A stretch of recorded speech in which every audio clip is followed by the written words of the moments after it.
Mesdames, Mesdemoiselles, Messieurs, bonjour. Bienvenue dans l'émission Complément d'info, votre JT du samedi sur Télévez. Un JT pas tout à fait comme les autres, puisqu'on attaquera, comme le veut une certaine coutume, par le résumé de la semaine, ce qu'il fallait retenir de l'actualité dans l'arrondissement de Verviers cette semaine. Après ça, invité, bien évidemment, après avoir isolé un sujet JT de cette semaine, on fera plus ample connaissance avec quelqu'un qui a défrayé la chronique et qui a marqué l'actualité cette semaine. Il s'appelle Lenny, tout simplement. On a beaucoup parlé de lui parce que c'est un tagueur, mais pas seulement. C'est surtout un poète, un rêveur. Il a été condamné à 5 mois de prison et 200 € d'amende au tribunal de Liège, tout simplement pour avoir tagué une rue de Liège. Alors, qui se cache finalement derrière ce personnage ? Eh bien, on l'apprendra lors d'une interview d'une vingtaine de minutes qui nous permettra certainement d'en savoir plus. Avant cela, que s'est-il passé dans l'arrondissement de Verviers cette semaine ? Eh bien, on regarde directement avec la nomination d'une directrice, une nouvelle directrice à la tête du Centre culturel régional de Verviers. Audrey Bonhomme est devenue mardi soir la nouvelle directrice du Centre culturel régional de Verviers. Une fonction que la Teutoise exerçait déjà à titre provisoire. Au terme d'une procédure de recrutement, elle est confortée à son poste et regorge d'idées pour assurer l'avenir du CCRV. On pourrait s'associer de temps en temps sur des créations avec le Théâtre National, même si nous ne sommes pas une maison de la création en tant que telle, mais bien un centre culturel, pouvoir accueillir des spectacles du Théâtre National, de la Monnaie ou le Théâtre de Liège, pourquoi pas. Vraiment là, on laisse les portes ouvertes et on va aller avec notre bâton de pèlerin. Je vais aller avec mon bâton de pèlerin pour rencontrer ces acteurs majeurs de la communauté française. L'enquête publique portant sur l'extension du golfe du Haras, situé sur le territoire de Verviers et Pepinster, a débuté ce début de semaine. La superficie des installations pourrait donc passer de 17 à 27 hectares. Le club espère obtenir le permis nécessaire en février 2015 et être opérationnel pour la reprise en 2016. On veut que ce soit un golfe naturel, qui reste naturel, qui ait très peu de déplacements de terre. D'ailleurs, les déplacements de terre sont réduits à la limite possible. Et en plus, ce qui va se passer, c'est que plusieurs zones boisées avaient été déboisées.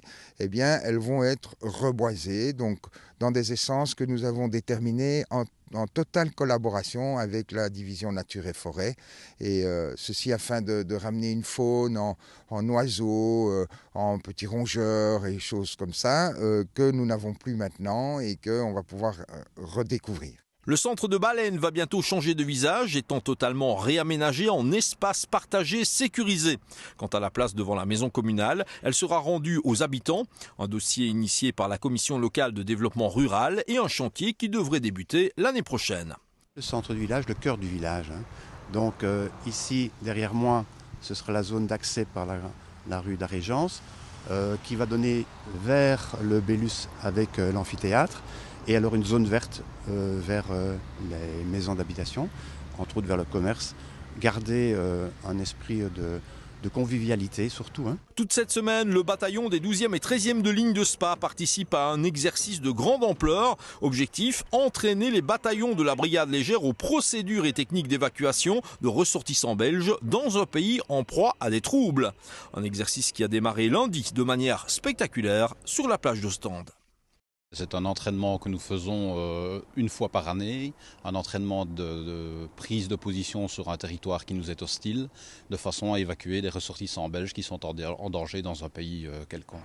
Généralisé dans certains pays, la voiture électrique n'est pas très présente sur nos routes, la Belgique ne semblant pas encore prête à relever le défi de la mobilité électrique. Au campus de Spa-Francorchamps, on a pourtant décidé de s'engager dans cette voie et d'investir dans de nouvelles installations.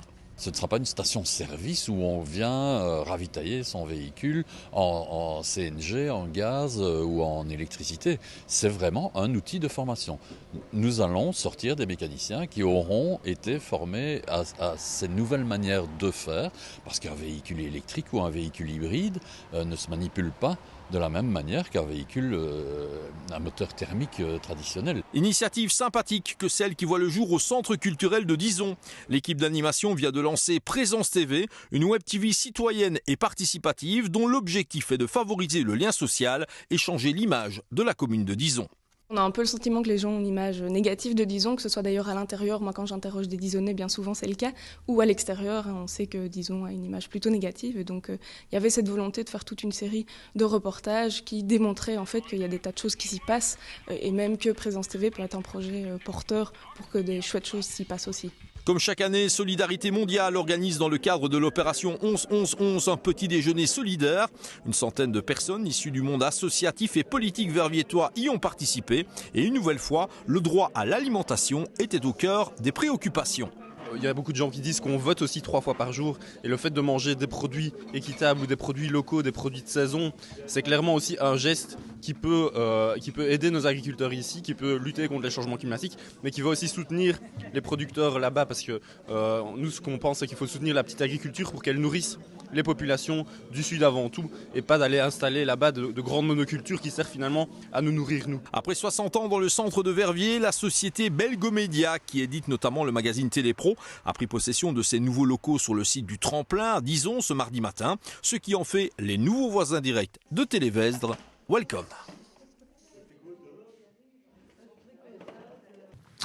Voilà ce qu'il fallait retenir de l'actualité dans l'arrondissement de Verviers cette semaine. On va passer à notre sujet que nous avons isolé, le sujet dont on va parler juste après avec notre invité. Cet invité, eh bien, il s'appelle Lenny, tout simplement. Vous pouvez l'appeler Norbert Baer également. On expliquera pourquoi ce rapport avec l'ours tout à l'heure, bien évidemment, en découvrant ce personnage. Alors Lenny, il nous vient de Stambert, Verviers donc, 28 ans. Il a tenté des études à l'université en philosophie, et puis c'était pas trop son truc finalement. Il a arrêté, il a fait divers petits boulots en usine, boulangerie, à la poste, etc. Ensuite, il a entamé et réussi des études en secrétariat de direction, tout simplement. Et puis, il est passé du côté intellectuel de la chose au côté manuel, en développant ses dons pour le métier de couvreur pendant 2 ans et demi, pour en arriver à la situation actuelle. Et la situation actuelle, eh bien, on va la découvrir au fil de ce reportage et au fil de cette interview. Et ce reportage, eh bien, on prend la direction de Liège et de ce fameux palais de justice où on a pas mal parlé de Lenny cette semaine, voyez plutôt. Tribunal correctionnel de Liège, audience de la 16e chambre ce mardi matin. Devant les juges, un jeune verviétois qui devient gentiment un habitué des médias. Il se fait appeler Lenny et se décrit comme un écrivain artiviste qui veut diffuser un message positif à l'humanité. Raison pour laquelle il a proprement tagué une rue de Liège un soir d'octobre. S'étant laissé arrêter par la police, il a logiquement été présenté devant le juge et cela ne s'est pas nécessairement bien passé. C'était assez houleux, puisque les débats sont vite clôturés, limités aux faits, et donc je n'ai pas pu réellement... Enfin, il ne voulait pas que j'expose les raisons et l'intention que j'avais derrière, mais j'ai quand même réussi à batailler pour expliquer ma démarche. Ce qui a valu à Lenny de comparaître devant le tribunal, c'est ceci, quelques tags discrets signés Norbert Baer, savamment répartis et visant à susciter la réflexion, des tags qui pourraient néanmoins coûter cher à leur auteur. La présidente m'a proposé 90 heures de travaux d'intérêt généraux et 100 € d'amende. Et donc, en acceptant cela, je me serais assis sur toutes mes idées, en fait, qui étaient de diffuser du positif, de l'espoir et du beau dans l'espace public, avec énormément d'idées derrière, donc je ne pouvais pas m'asseoir là-dessus. Et c'est pourquoi j'ai refusé. Et donc la procureure du roi a demandé 5 mois d'emprisonnement et 200 € d'amende. Coutumier d'actions symboliques qui sont autant de cris désespérés pour un monde meilleur, Lenny espère désormais éviter la prison, même si ses chances sont plutôt minces. Légalement, il n'y en a aucune, je pense, puisque les débats sont clos. Et là où j'ai fait une erreur, c'est que j'avais tout un dossier. En fait, j'étais tellement concentré sur ma plaidoirie que j'ai oublié de leur donner le dossier avec mon livre. Et je n'ai donné qu'après la clôture des débats. Ils l'ont refusé, mais je leur ai quand même laissé et je leur ai dit que c'est eux qui refusaient de le prendre. Donc c'est vraiment c'est une pièce maîtresse en plus dans ma défense, qui est vraiment l'entièreté de ma défense. Et j'étais tellement concentré sur mon oral que j'ai totalement zappé ça. La condamnation probable de Lenny entraîne bien des questions, dont la plus importante est sans doute de savoir s'il est bien raisonnable de condamner à une peine de prison ce qu'il convient d'appeler un poète des temps modernes, doux révolutionnaire au mode d'expression varié. Bienvenue dans la meilleure des démocraties. Début décembre, Lenny sera définitivement fixé sur son sort et il espère que ses juges seront sensibles aux raisons profondes et sérieuses de son action. Leur discours, c'est qu'ils ne peuvent pas faire de nuances, étant donné qu'autrement, ça voudrait dire que ça laisserait des brèches, ça ouvrirait des portes, et la justice se doit de rester froide pour être forte, en fait. Et donc c'est à ça que je m'attaque précisément, et c'est là que ça devient très intéressant. Se décrivant comme financièrement libéré du système, ayant arrêté de travailler et refusant toute allocation de chômage ou du CPS, Lenny vit sur ses maigres économies, conscient que cette situation est provisoire. Il est l'auteur d'un livre expliquant sa démarche, et même s'il reconnaît un certain jusqu'au-boutisme pouvant mener à l'excès, ce verviétois pas tout à fait comme les autres veut avant tout croire en ses rêves et ses idéaux au nom de la liberté. Voilà pour ce qui est de ce sujet. On a fait plus ample connaissance avec ce personnage assez énigmatique, hein, Lenny. Eh bien, Lenny, il est avec nous ici dans ce studio. Bonjour Lenny. Bonjour. Merci d'avoir accepté notre invitation dans cette émission Complément d'info. Eh bien, on va d'abord essayer de savoir qui se cache derrière ce personnage. Là, on en est resté à un fait. C'est Tag dans une rue de Liège, un passage au tribunal, une arrestation qui a abouti à un passage au tribunal et une condamnation avec plein de choses finalement à revendiquer.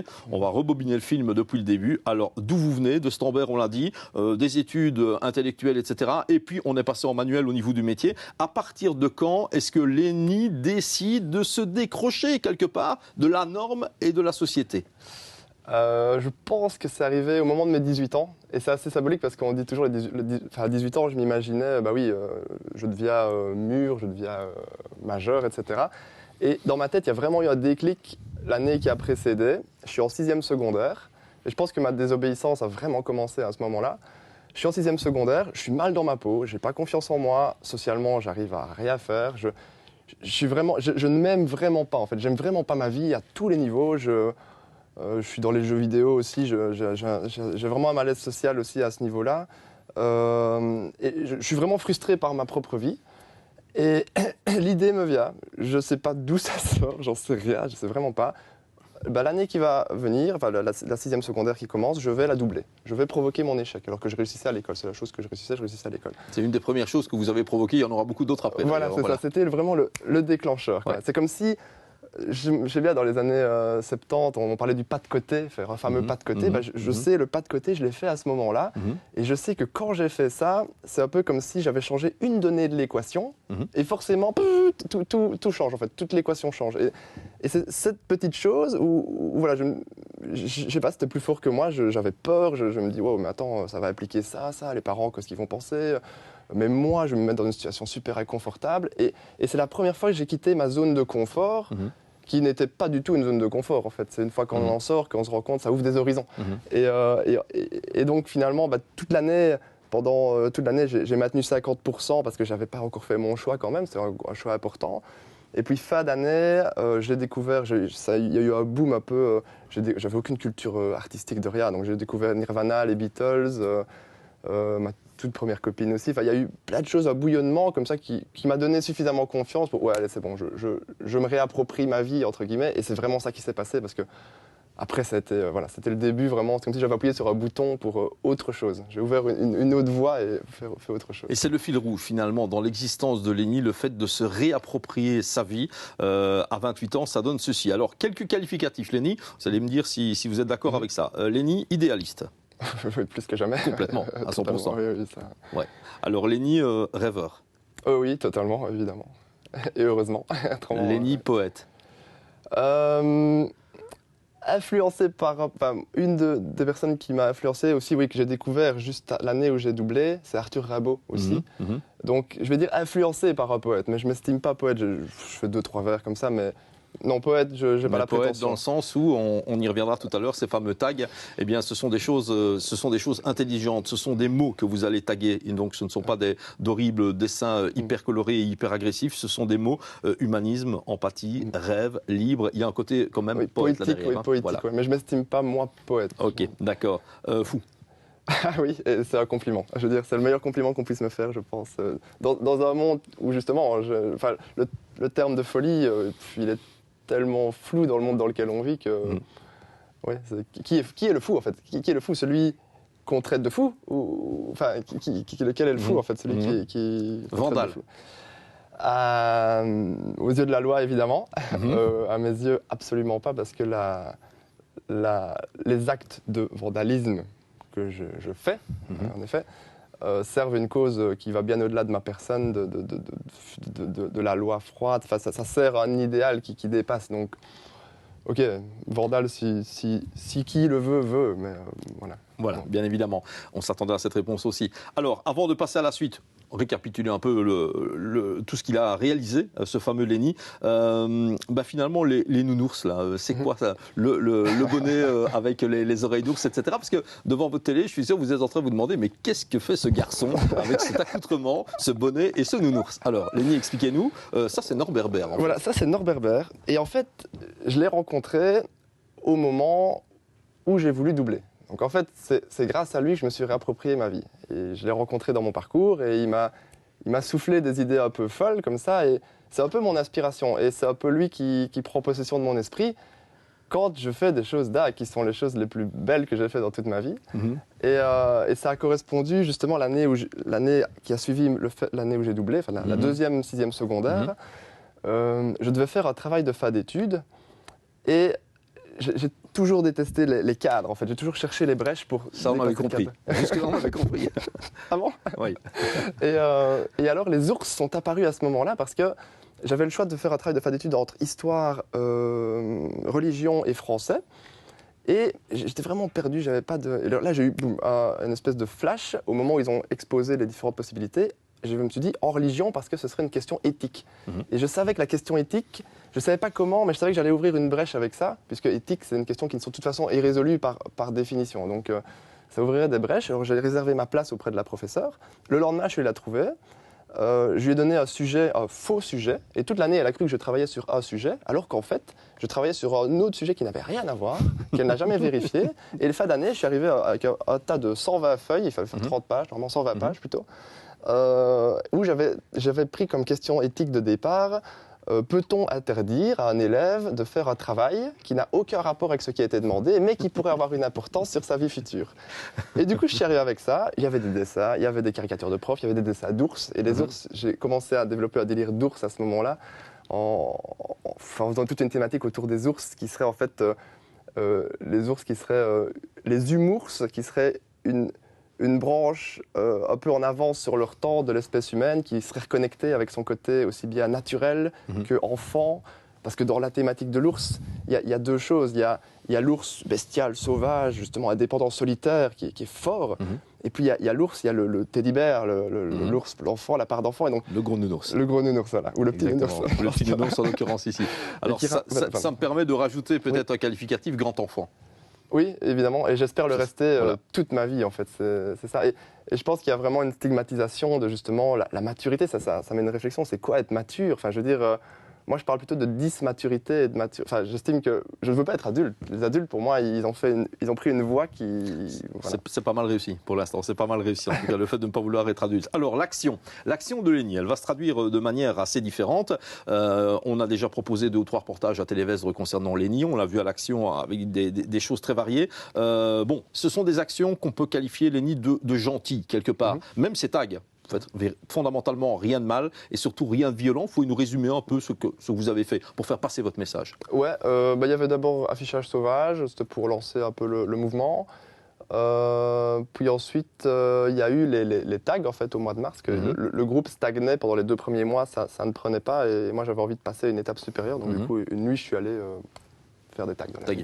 Lancer on a vu ce tag dans la cour d'un collège ici à Verviers, assez impressionnant parce que finalement ce tag n'a pas été effacé directement, c'était le but premier peut-être de la direction et puis finalement ils ne l'ont pas fait parce que comme beaucoup d'autres, à partir du moment où on s'intéresse à ce que vous écrivez, à ce que vous taguez, ça mène à la réflexion et ça c'est pile poil ce que vous voulez. Oui, évidemment, en fait plus les gens se posent de questions, mieux c'est. Moi je veux arriver avec une attitude qui peut être choquante et justement le fait que ce soit choquant, non seulement ça permet une visibilité évidemment, mais ça permet des questionnements, ça éveille une curiosité. Et moi c'est ce que je veux, c'est là que c'est intéressant. Si les gens se mettent à réfléchir, c'est gagné.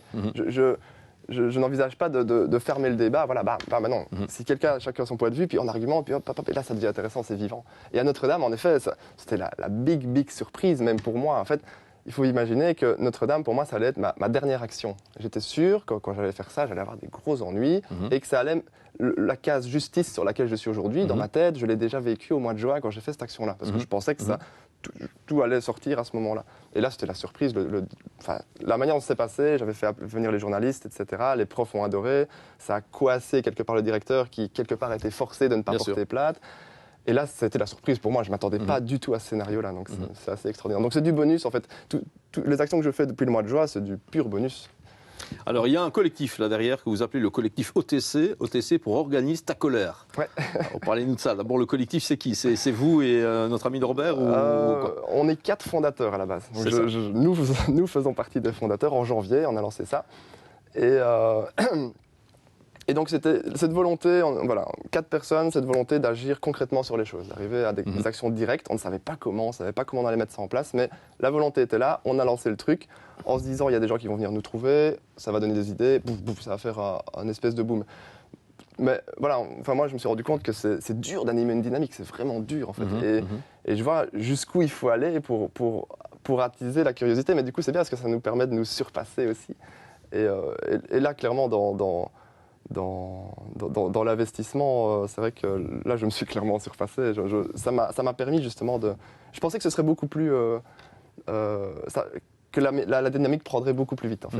Mais je me rends compte qu'il faut... Mais du coup c'est bien, parce que ça donne plus de richesse au mouvement. Quoi. Il faut donner pas mal d'énergie, effectivement. On revient à cette nuit du 3 au 4 octobre, c'est cette fameuse nuit où vous allez apposer 32 tags dans cette rue de Liège. On le répète, humanisme, empathie, rêve, libre.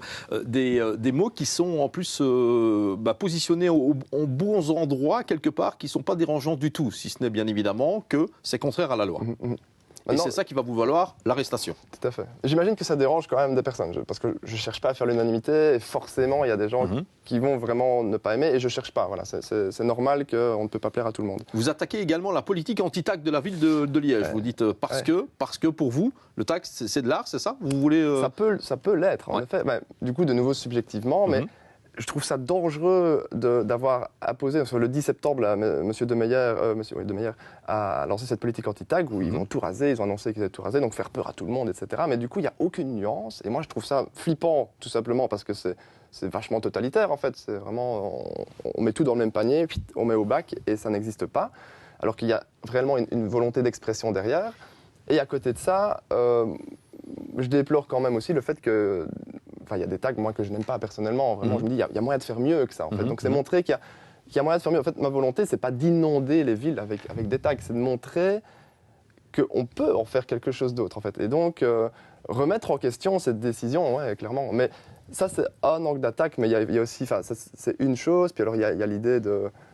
Cette action-là, c'était le point de départ. C'est d'attaquer la politique de la ville de Liège, qui était très, très carrée.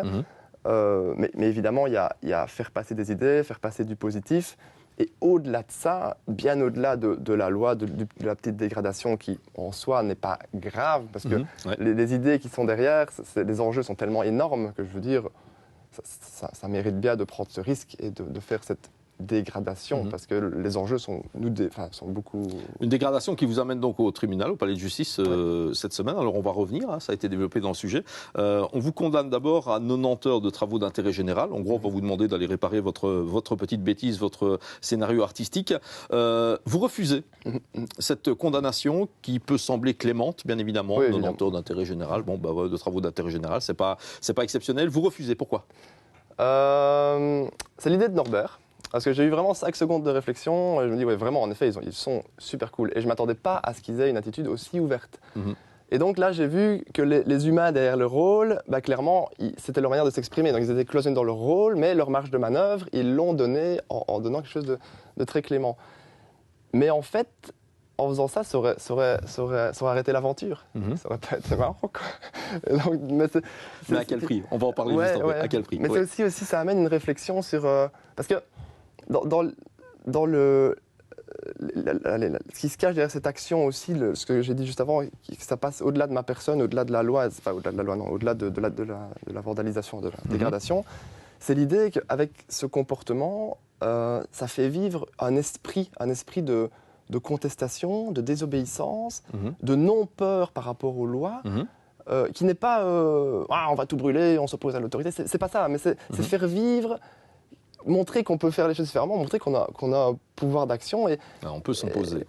Voilà. Parce que le système judiciaire est basé sur les peurs, vraiment, je veux dire... Donc il y a une remise en question de l'autorité, parce que je vais faire un lien juste avec Notre-Dame, après, parce que pour le moment il faut m'arrêter, parce que parfois je parle de trop, c'est horrible. Avec Notre-Dame, moi je pose aussi la question, comment les gens auraient réagi si jamais le directeur réellement avait porté plainte ? Parce qu'en fait ça amène une question aussi sur notre rapport à l'autorité. On est conditionné à l'autorité, à une soumission à l'autorité depuis notre plus jeune âge. Et vous déclarez que vous n'êtes pas contre l'autorité ? Non, du tout. Mais j'amène une réflexion sur notre positionnement par rapport à l'autorité. Donc je veux dire, beaucoup de gens trouvent l'action de Notre-Dame super cool. Mais est-ce que ça aurait été pareil si le directeur avait porté plainte et si la justice s'en était mêlée ? Ici, on est dans un cas similaire où la justice s'en mêle, et donc quelque part, c'est elle qui va déterminer ce qui est bien ou mal. Mais du coup, il y a beaucoup d'entre nous sont conditionnés par la position de la justice va alimenter leur propre raisonnement. Alors que moi, je veux sortir de ça et amener chacun à réfléchir plus par un jeu d'influence. Quoi qu'il en soit, vous refusez ces 90 heures de travaux d'intérêt général et ça se transforme en 5 mois de prison avec 200 € d'amende. Bon, les 200 €, je pense que ça ira. 5 mois de prison. On attend un verdict officiel le 2 décembre exactement. Lénie, est-ce que vous vous imaginez aller en tôle? 5 mois, peut-être pas. Ouais, c'est un peu longué. Je suis hyper optimiste, hyper positif. Donc, vraiment, j'en parlais encore avec des amis hier. Je me dis, pour l'expérience, ça peut être très enrichissant. Mais forcément, je me rends pas compte de ce que c'est sûrement. Et on m'a dit, tu passes même 2 semaines, moralement, tu es totalement brisé à vie, etc. Donc, c'est peut-être moi qui suis... mais voilà, je ne vois pas ça d'un regard totalement négatif, en sachant que les 5 mois sera de toute façon jamais 5 mois. C'est ça. Bon. Ouais. Pour ne rien vous cacher, on a parlé avec une avocate pendant que nous étions à la sortie du palais de justice, pendant que vous répondiez à d'autres interviews. Son point de vue, c'était le suivant. 5 mois, effectivement, ça n'existera pas. Le 2 décembre, ce sera ramené. En dessous de 3 mois, on ne preste pas. Donc, il y a peu de chances que vous voyiez la prison. Par contre, 2 petits problèmes. Un, vous allez avoir un casier judiciaire, ce qui, pour vos actions futures, peut prêter à problème là aussi. Et 2, quelque part, vous allez vous retrouver le 2 décembre avec de nouveau une condamnation. Et si vous refusez cette condamnation, après ça, c'est le tribunal d'appel. Et là, ça peut devenir nettement plus méchant. Ça peut se traduire par de la prison ferme. Ça va être quoi la stratégie de Lénie le 2 décembre, quand il va retourner au tribunal? Ben ça, justement, c'est tout le questionnement que j'ai avec Norbert. On réfléchit à ça. Et donc, en fait, il faut savoir que j'ai pris conseil avec un avocat de Bruxelles qui avait justement défendu Bonhomme, c'est un graffeur bruxellois qui avait une amende de 200 000 €, lui, pour la ville de Bruxelles. Enfin bref. Et je vais mettre en contact, après le jugement, je me mets en contact avec lui et je vais voir avec lui, en fait, parce que son point de vue, c'était qu'il y avait du potentiel pour aller jusqu'à la Cour européenne des droits de l'homme. C'est possible. Et donc, je vais voir avec lui. Moi, ça va dépendre de moi aussi jusqu'où je suis prêt à aller. Ça coûte un peu d'argent tout ça, et c'est un peu vertigineux quand même. Ça vous fait pas peur tout ça? Je suis idéaliste. Oui, bien sûr, vous êtes idéaliste. Les idées n'ont on va venir à l'aspect financier juste après, et ça peut être... Ça peut, mais je me dis, c'est ça, c'est de nouveau les enjeux, faire passer des idées, etc. Ça a tellement d'importance que ça passe au-delà du matériel, au-delà de, voilà, c'est au-delà de ça. Et alors, justement, sur le casier judiciaire, bon, je veux dire, ça fait 1 an et demi que je suis sorti du système, mais que j'ai interagi avec lui, mais je veux dire, j'en suis sorti. Je veux dire, ce ne serait que la suite logique. Je ne compte pas rentrer dans la police ou être professeur non plus. Donc, je veux dire, je pense que le casier, ça ne poserait pas trop de problèmes. Et pour les actions, ça, il faut savoir aussi que, en même temps que je teste, c'est très, très, très spécial, mais en même temps que je teste les limites du système, je teste mes propres limites aussi. Parce que réellement, je suis quelqu'un qui est tellement rêveur, etc. Je vois jusqu'où je peux aller. Et ça me permettra, je pense qu'il y a de la prison avec sursis, donc je ne pourrais pas rien faire d'illégal pendant X temps. Je pense que ça va m'aider aussi à me calmer, parce que quelque part, je vais tellement loin dans mon rêve que parfois je me perds. Je veux dire, il faut donner un coup de frein. Un coup de frein aussi. Il faut voir ici, depuis 1 an et demi, je veux dire, c'est aussi beaucoup de sacrifices sur ma vie personnelle pour me consacrer à cette lutte-là. Donc, quelque part, ça va me permettre, moi aussi, on va aborder les sacrifices vie personnelle. Alors vous avez un mode de vie assez particulier, comme tout le reste d'ailleurs, avec votre copain Norbert. Vous êtes financièrement libéré du système. Alors ça veut dire quoi? Eh bien ça veut dire que Lénie, 1, ne travaille pas, 2, ne bénéficie pas d'allocation de chômage, 3, ne bénéficie pas d'allocation du CPS, parce que tout simplement, il a refusé tout ça. Donc Lénie, en gros, vous vivez avec 0 balles. Voilà. Et je ne bénéficie pas d'un héritage, et je ne bénéficie pas de la loterie, milliardaire à la base, etc. Je suis pas actionnaire, voilà. Mais comment vivez-vous? Un peu à la bohème, de une, mais j'ai un pied-à-terre chez mes parents. Avant ça, j'ai vécu 6 mois dans une ferme avec des amis. En gros, mes parents me demandent un loyer de 200 €. La ferme, c'était à peu près pareil aussi. On vivait dans une espèce esprit de communauté comme ça. Donc, en gros, on va dire que je peux vivre avec 300 € par mois. Vous aviez des petites économies, ce qui vous a permis de tenir jusqu'à présent. C'est un truc, je veux dire, c'est pas du jour au lendemain, hop, je lâche les amarres et je fais mon truc. Non, c'est un truc depuis que j'ai 18 ans, justement, que j'ai doublé, etc. Ça fait du chemin dans ma tête. Je veux me détacher, devenir indépendant, puisqu'on est enchaîné, je veux dire, tout se tient. Donc, c'est passé par tout un processus où je suis devenu de moins en moins matérialiste, pour justement avoir de moins en moins de dépenses, ça c'est une chose. Et l'autre chose en parallèle, c'est de pouvoir... je ne sais plus ce que je veux dire. C'est important en plus. Zut. Voilà, donc à un moment donné, vous arriverez à zéro, pour de vrai. Et qu'est-ce qui va se passer à ce moment-là? Comment vous voyez les choses? Ça, voilà. Là, je devrais retravailler. Mais du coup, ça ne vous pose pas de problème majeur? On va voir mon rapport avec une autorité quelconque à ce moment-là, après 1 an et demi, 2 ans de liberté totale. C'est la connue. Mais vous êtes prêt à le faire? Oui, depuis le départ. Je veux dire, parce que oui, c'est ce que je veux dire. En fait, au moment où j'ai décidé d'arrêter de travailler, c'est une stratégie depuis 9 ans qui était en place. C'est comme si j'avais mis sur l'échiquier de ma vie, je plaçais les pions. En fait, au départ, je voulais avoir un mode de vie où je travaille pendant 6 mois, et pendant 6 mois, avec 18 ans, je me disais, je travaille pendant 6 mois, et 6 mois, je vis de manière libre. Et je l'ai fait un petit peu, mais c'était jamais assez long, parce qu'il y avait le projet du livre aussi, j'avais besoin d'une longue période de liberté pour aboutir vraiment à quelque chose. Et donc, il y a eu un moment, j'ai eu assez d'argent, je me sentais suffisamment mature et prêt et fort moralement et mentalement, à 27 ans, pour me dire, ok, c'est là, je lâche les amarres et je vis en chute libre. Tout en étant conscient que ça ne peut pas durer éternellement. Évidemment, depuis le tout début. Je veux dire, plus c'est long, mieux c'est. J'avais déjà prévu de te retravailler en mars de l'année passée, en n'allant pas au bout de mes économies, en gardant un petit peu pour rebondir. Bien sûr. J'adore tellement ma vie comme ça et c'est tellement intense, c'est tellement bon que je me dis non, en fait, je vais à zéro et puis après, on verra après. Et puis, Lenny en a parlé, donc il a rédigé un bouquin, voilà, Happy Hours, parce que dans Hours, il y a ours, tout simplement. Donc, on en revient toujours à Norbert Baer. Ils ont signé d'ailleurs le bouquin à deux, Lenny et Norbert Baer ici. Qu'est-ce qu'il y a dans ce bouquin, rapidement, parce qu'on arrive malheureusement déjà à la fin de cette interview. Qu'est-ce qu'il y a, Lenny, dans ce bouquin? En fait, c'est un partage de réflexion, c'est un dialogue entre moi et Norbert. Et d'ailleurs, Norbert, je tiens à dire que si la justice veut le vrai coupable, c'est Norbert, il a encore les traces de peinture sur lui. C'est ça, voilà. Donc, il a du tag. Donc, voilà, effectivement. Il a les preuves sur lui.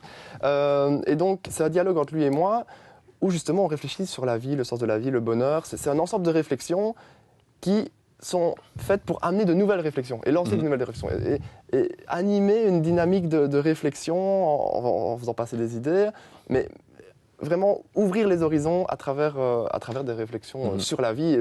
L'essentiel, en fait, c'est quoi le bonheur? C'est tout ce qu'on recherche et c'est ce que j'ai voulu amener comme contribution pour la réponse à cette question. Voilà, cet ouvrage Happy Hours est édité chez l'éditeur des auteurs libres. Ben là, je pense que la définition, elle est top. Je pense même qu'il a choisi la maison d'édition rien que pour le titre, l'éditeur des auteurs libres. 2 petites questions pour terminer. Premièrement, où peut-on trouver cet ouvrage, celui qui voudrait prolonger ce bon moment d'interview assez original, faut-il le dire? À Verviers, il y en a à la librairie Les Augustas et au fil d'Ariane, et on peut aller sur la page www.facebook.com/h2ours, donc H, la lettre 1, puis le 2, puis ours. Et là, il y a une publication sur laquelle il y a l'ensemble des adresses que je suis en train de constituer un petit réseau alternatif pour avoir. Voilà, il y en a dans ces. C'est sorti à compte d'auteur, on peut le dire ceci. Oui, c'est une maison d'édition qui n'en est pas tout à fait une, où on imprime bien évidemment, et puis après l'auteur organise sa distribution comme il le veut. Vous parlez également dans un mail que vous nous aviez envoyé de la réalisation d'une œuvre d'art XXL. C'est quoi? C'est le projet fou suivant de Norbert et de Lenny, c'est quoi? En fait, c'est le projet que tout le monde a sous les yeux, mais personne ne le voit peut-être parce qu'il faut faire les liens, mais en fait, toutes les actions et le livre qui en fait partie, c'est une action. En fait, c'est un puzzle, quoi. C'est un immense puzzle XXL. L'action de Liège, on peut la prendre de manière isolée, mais ça dénature tout parce qu'il faut la mettre avec l'action de le être heureux, avec ça, avec ça, avec ça. Et si vous tissez tous les liens, vous avez une œuvre d'art XXL qui est énorme. Et donc tout est ramené, enfin, l'entièreté peut être visible sur la page du groupe Organista Colère. En fait, le groupe Organista Colère est aussi un condensé de tout ça, parce que toutes les publications, enfin, l'œuvre d'art XXL, c'est tout ça, en fait. C'est l'œuvre totale, finalement, voilà, de Lenny. Et puis, toute dernière question, Lenny, en cette période un peu compliquée au niveau de la société, avec ce gouvernement que vous n'appréciez pas, vous n'êtes forcément pas le seul. Donc, pas mal de monde dans la rue et quelque part le bon moment également pour que vous, et peut-être l'image que vous avez pour l'instant est conditionnée par ça. Vu que ça va mal, eh bien, on attend des gens comme vous, forcément. Cette société, vous n'y trouvez pas votre place, clairement. Vous n'avez pas envie de ça. Mais d'un autre côté, le poids de la société, il est immense. C'est difficile de s'en échapper. Vous allez continuer votre mode de vie un peu en décalé, beaucoup en décalé. Aussi longtemps que je peux, en tout cas. Et l'idée, c'est vraiment depuis que j'ai 18 ans, je me suis dit, mais comment je vais faire pour agir sur le système? Mais pas, je ne suis pas anti-système, pour une réorganisation du système, pour repenser le système. Vous y croyez réellement? Ouais, clairement, évidemment. et ça va pas se faire, parce que je sais que je suis pas tout seul aussi. Je veux dire, c'est pas moi à porter ça sur mes épaules. C'est un truc, c'est une construction collective. Mais voilà, il faut donner des impulsions. Voilà. C'est ça. Voilà, on a voulu vous faire découvrir un peu plus en profondeur ce personnage, Lenny. Merci Lenny. Merci C'est beaucoup. forcément incomplet parce qu'on a 25 minutes et pas 2 heures C'est passé forcément. vite, hein. Mais je pense qu'en allant sur la page Facebook notamment, il y a moyen d'en savoir plus et d'entrer en contact avec ce garçon absolument charmant, un doux rêveur et un poète. Je continue à le dire parce que c'est un vrai poète véritablement et complètement fou. Et ça, on aime bien évidemment. Merci Lenny, à la prochaine. Merci beaucoup. On va refermer ce complément d'infos, pas tout à fait comme les autres, vous avez pu le remarquer. On se retrouve dans une semaine avec un nouveau thème, un nouvel invité. D'ici là, excellent week-end, bonne semaine et merci de votre fidélité à Télévez. Au revoir.